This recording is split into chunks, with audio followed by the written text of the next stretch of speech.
All right, Ez, we're back. We're dropping more eaves. We're trying to catch them. We're trying to put them on our back. And oh man, second age. What's the second age all about? Oh, I don't know. It's so new. It's so new to me. But we have some more predictions. Okay, we're going to focus on a specific actor. All right, this episode we're taking a look at Joseph Mawle. All right. Joseph Mawle, kind of one of the bigger names of actors and actresses that have been cast. I believe most notably he was played the role of Benjen Stark in Game of Thrones. So that's also in your wheelhouse. That's one of the fandoms that you're into and that you are very passionate about. You'll have a little more experience with him as an actor than I do. So when I started thinking about Joseph Mawle, initially my mind went one way, and then it came back and sort of did a 180. Mm-hmm. All right. But I don't know. I'm going to start off by saying this too. One of the most exciting things that these like speculation videos have done for us, and I'm going to speak for you. Is it all right if I speak for you? Yeah, speak, son. Can I be your mouth? Come on. Can I be the mouth of Ezra? Come on. All right. One of the most exciting things it's done is it's really had us dive into the Second Age. This is a time that a period of time in Middle Earth that my knowledge is very elementary. I'm a baby when it comes to. I know how it ends, right? And because of just interest over the last few months of thinking where this show's going to start, I kind of know how it begins. Mm-hmm. But all the stuff in between, I'm like wide-eyed, taking it all in. Yeah. And I have a very like highlight-esque understanding of the Second Age. So I want to start off by saying that as well, that this could be totally off. But so what I did was we were trying to pinpoint actually like where in the heck in the Silmarillion the Second Age even takes place. We were like, what is it in the Silmarillion? Like, what is the Alakabeth? Yes. What's the word? How do you say that? I have no idea. It's like the final chapter of the Silmarillion, correct? Yeah. Okay. Yep. All right. Pulling it up now. Yep. But there's also kind of a highlight reel, like timeline in the appendices, and that's what I had always been familiar with. So I went there just to say, okay, what are the highlights? What are the main points? What are the cliff notes from the Second Age? And one of the things I naturally did when I'm going through there is I'm saying, okay, who are the main players? Who are the key roles? Who are the all-stars of this age? Who are the guys, girls, men, women, elves, Elvises that are preliminary, like that we're going to go, oh, if there's a show in the Second Age, we're going to see so-and-so. Yes. That's part of how we came to the prediction of Ar-Pharazôn. Yeah. Ismail Cordova. As part of the way that we came to the prediction of Daniel Waymen as Elrond. Like Elrond's someone we're gonna have to see. No matter where we're plopped down in the Second Age, we're gonna have to see Elrond. So using that logic from those actors and actresses cast, who could play Elrond? Who resembles him? Who's not going to be jarring when we see him on screen? Going, wait, he doesn't even look like Hugo Weaving. All right, so making that prediction, knowing that Morfydd is going to be playing Galadriel, so having that precedent set that we're having new actors play roles that have been previously played by other actors and actresses. So anyway, at first when I saw Joseph Mawle, I thought, man, Anatar. This dude looks like he could be some sort of like light version of Sauron, but he could also go bad. All right. Right. Yeah. Yeah. And that was my initial reaction. And I think maybe he's such a brooding looking individual. He is one of the most unique human beings. He actually reminds me a lot of Adam Driver. He's very akin to the way Adam Driver physically looks. So I'm fascinated by him. The more I started looking at him, though, if you want to pull up that little image I sent you, the more I started looking at him, the more I started thinking about him, the more I started thinking about characters that we're going to see in this Second Age. I believe Joseph Mawle will be Gil-galad. Wow, I'm looking at it now. Yeah. I believe that he will play Gil-galad. Now, Gil-galad, we all know about Sam singing about the tale and the ballad of Gil-galad, right? And I believe it's around Weathertop. We hear this voice singing about the fall of Gil-galad, right? And we're blown away that it's Sam, and it's Sam who had remembered the story. I believe that like Bilbo had passed on down to him because he was so interested in elves. And so we learn even in Lord of the Rings that Gil-galad is one of these immortal, epic, unforgettable elves, right? Because of the role he played in the Second Age, because that he was present in the First Age all the way through the Second. His demise comes at the hand of Sauron in that battle, that last battle of the last alliance of men and elves. But there's so many other little highlights that we pick up on before. He's one of the what is it? He's the last High King of the Noldor, if I'm correct. Okay, so that's pretty big. He is able to unify both Sindar and Noldor elves. And I know that there's more to that. I don't know much about that, but I know it's kind of a bigger deal because of like the kinslaying. Is that true? Is that an aspect that why that would be big?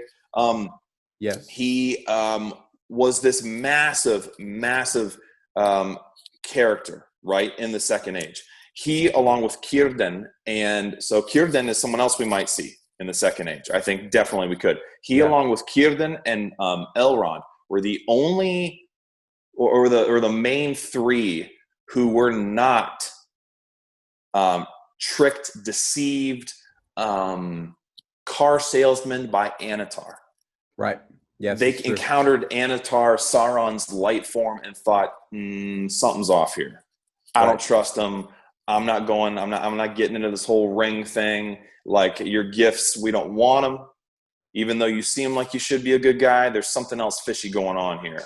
And maybe because they were, that's because Morgoth had been their adversary before, and maybe they had felt that presence of Sauron in the past that comes through when they interact with Annatar, that they had this knowledge that this guy's not good. So big moment there that they're one of the few, Gil-galad is one of the few to recognize that underlying tone of evil in the being of Annatar. All right. As Sauron invades Eriador, Gil-galad works with Elrond, right? Yep.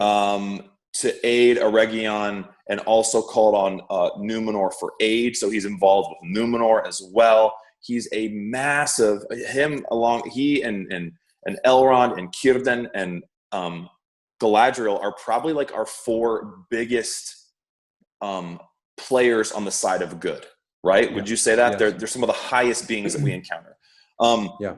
So even through the fall of Numenor, and you have Elendil coming over with his sons. Mm-hmm.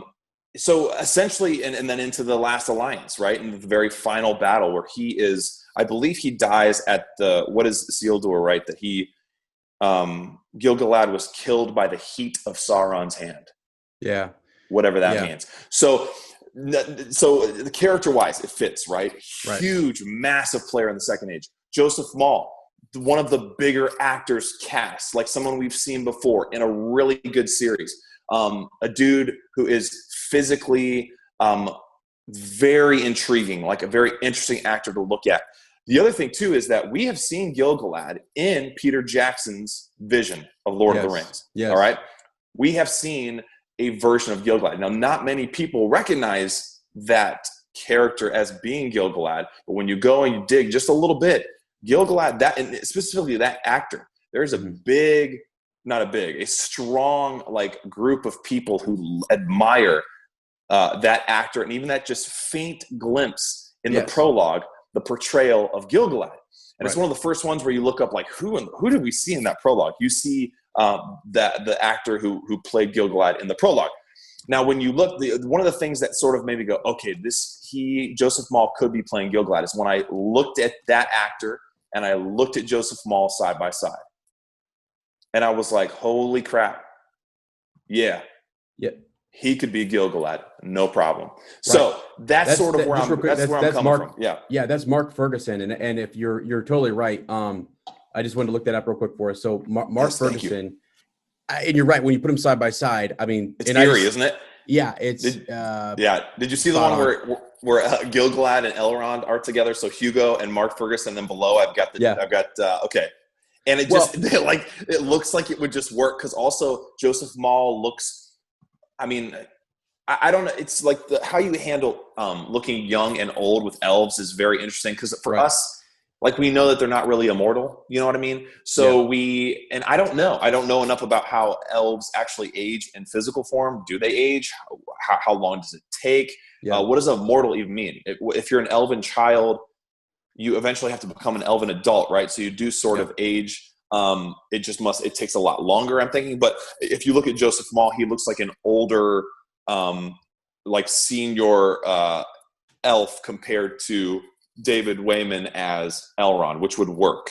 So well, and I think you're right. I mean, so what they did, and when you look at Hugo and you look at Mark and you look at them side by side in the opening prologue, one is older. I mean, one is older, and Gil-galad is the senior to Elrond. I mean, and I think maybe that's how, one of the ways you show that on screen for us as just viewers is, like, the older one is an elf who's been around longer.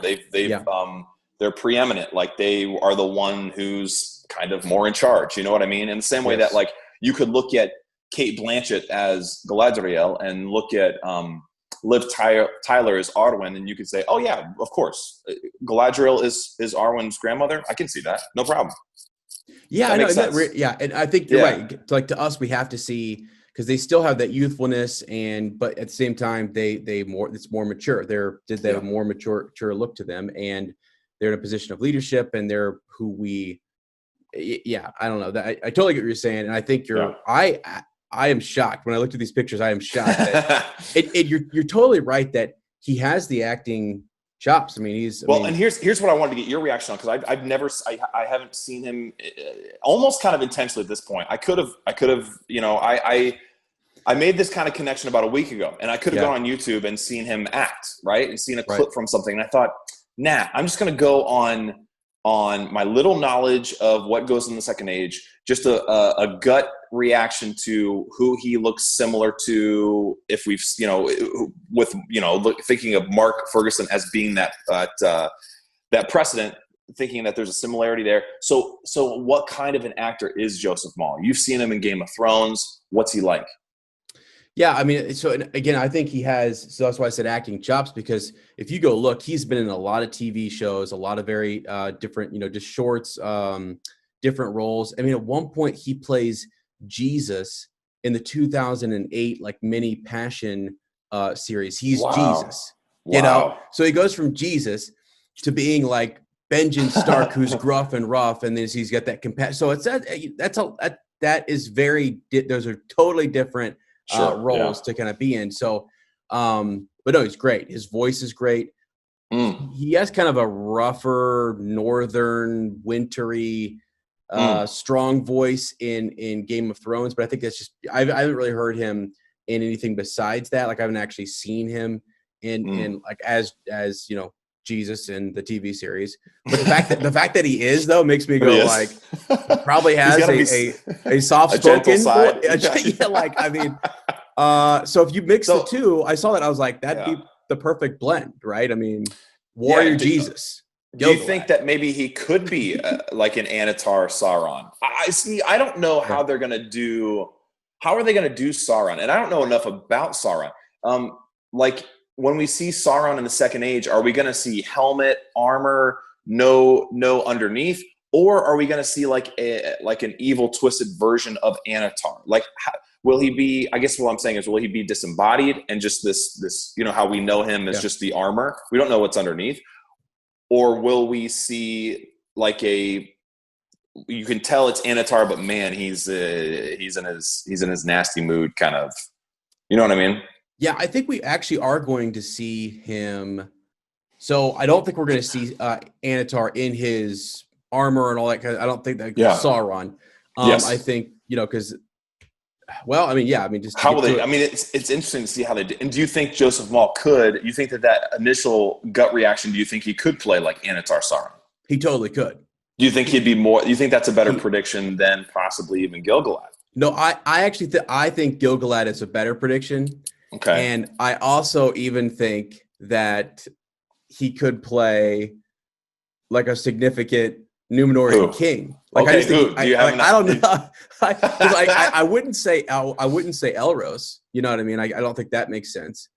just based upon like I don't know that would be, but like at the same time, and by twin brother, because he would have mean, to.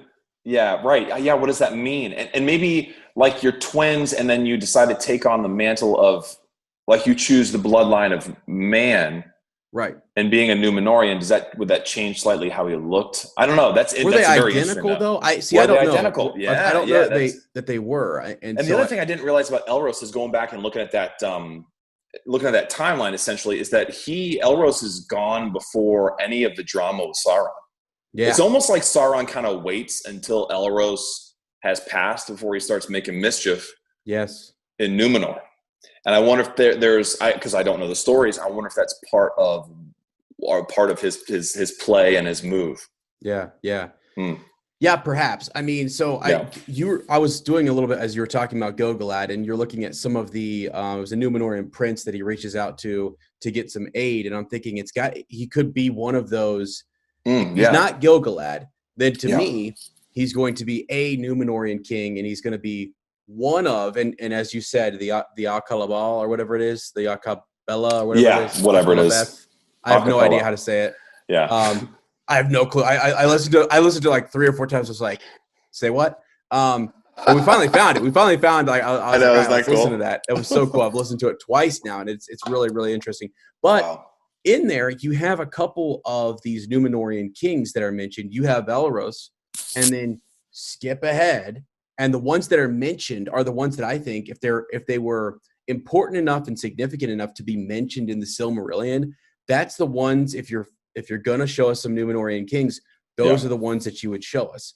And they don't mention very many. I mean, and like some of them are literally just mentioned as like, then it was this king, and then it was this. It's almost like he begot so-and-so. Yeah, like in the Bible. That person. Yeah, and there's really no story to those individuals. It talks about the decay between the faithful and the kingsmen, and that's pretty much it. So, I'm thinking, I don't know which one or where they start with that, but I have.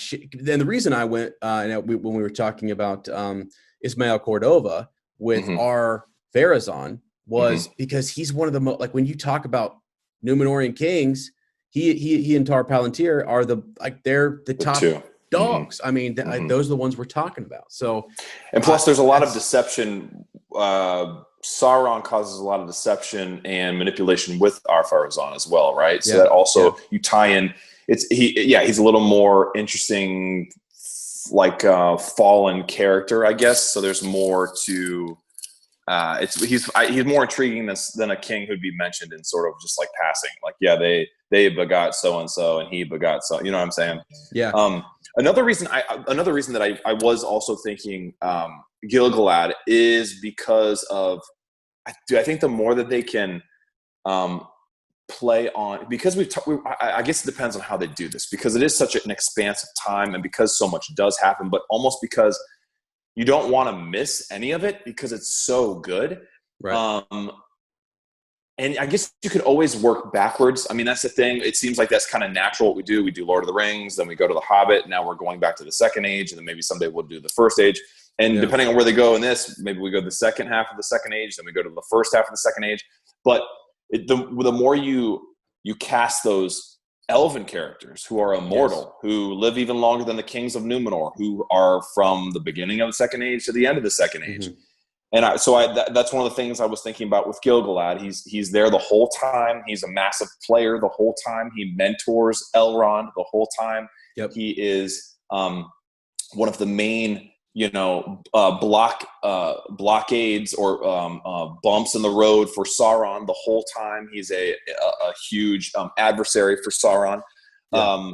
And then also he ties into, even though it's very probably not as widely known, he ties into the trilogy that we know and love. He's there. He's in the prologue. He is tied to a character that we know very well in Elrond, and also in Galadriel. So,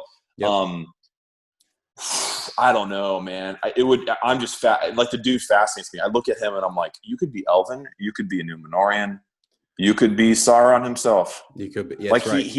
I look at him and he's probably one of the biggest mysteries of who is this guy going to be? Yeah. Who is he going to be? And so, and I only say, I mean, to me, he looks like he totally fits that. He can fit all of those possibilities. I only throw out the Númenórean king thing because I'm like, well, he also looks like them too. But to your point, I think when you look at these who we have on their Instagram on Loader on Prime, right? Their Instagram page, go follow at Loader on Prime, by the way. Yep. All the updates are there. And go follow the actors and all their stories. Yes. They're posting stuff in their stories all the time. Recently, I'm going to put links to their handles. Ismail and J.A. Bayona hanging out, just saying, with my leader. And then J.A. Bayona posting the same thing in his story saying, with my talent. It's like, I know. Whoa, dude. It's cool. It's really cool. Whoa. Yeah. Well, and so I think when you look at them and you say, because kind of what we're doing is saying, all right, who are the significant players in the Second Age? Mm-hmm. Who are the first, the big? I mean, you cast those are big players. Yes. You showed us the big players. I truly believe that they did. Now they could be holding back on. Maybe they haven't even shown us the guy who's going to be playing Anatar. You know what I mean? Maybe they're totally holding back on that. But I think you're right. One of those characters has to be Elrond, or one of those actors has to be Elrond. One has to be Gil-galad. One has to be Galadriel. Those are the big players. And the more I think about it, because they show us, in all of the promotional stuff, you saw Númenor and you saw the island of Númenor. So I started keying in on, well, shoot, we're going to go to Númenor and we're going to camp out there and be there for a significant amount of time. But then I say to myself, no, we're actually probably not. We might see it. Like you might have a Númenórean king for season 1, and then season 2, a different Númenórean king, and season 3, a different Númenórean king. All those seasons, you have Joseph Mawle playing Gil-galad.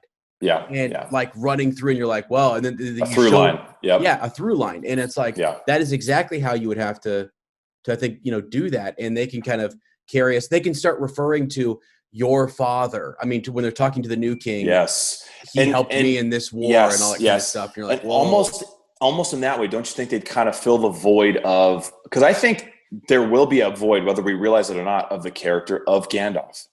This, like you always say, guide by the side, this sage, this wizard who has seemingly seen it all, who's able to, like, we even think about how he talks to Thorin, talking about your father, your grandfather, as in people I knew, talking to Bilbo about, old Took, how, I knew him, like he was a friend of mine, talking to, I don't know, just all the different characters. It's like, it's like living history is how you think of Gandalf. Living history. He's like that person in your life who, you can go ask them about any period of time in history, it seems like, and they within their, and that's the thing that's even greater about Gandalf is like, he's lived longer than most people. So I think that yes, having those characters in there who are immortal, who have been around a long time, who see the passing of the crown from king to king to king, will help tie it all together and will enable us to travel through periods of time or navigate expanses of time, or even do flashing, like flashbacks and things, because we're going to need those anchors. No matter how we go through this age, if we do indeed tackle the entire age, we're going to need anchors that place us into, otherwise we're going to be dropped and we're going to be thinking, where are we? Who are we talking about? I need something that connects me back to the source. And that ultimately is Lord of the Rings. I don't care what, like most, because I see myself as a typical fan, right? I'm a typical fan. Hobbits, bro.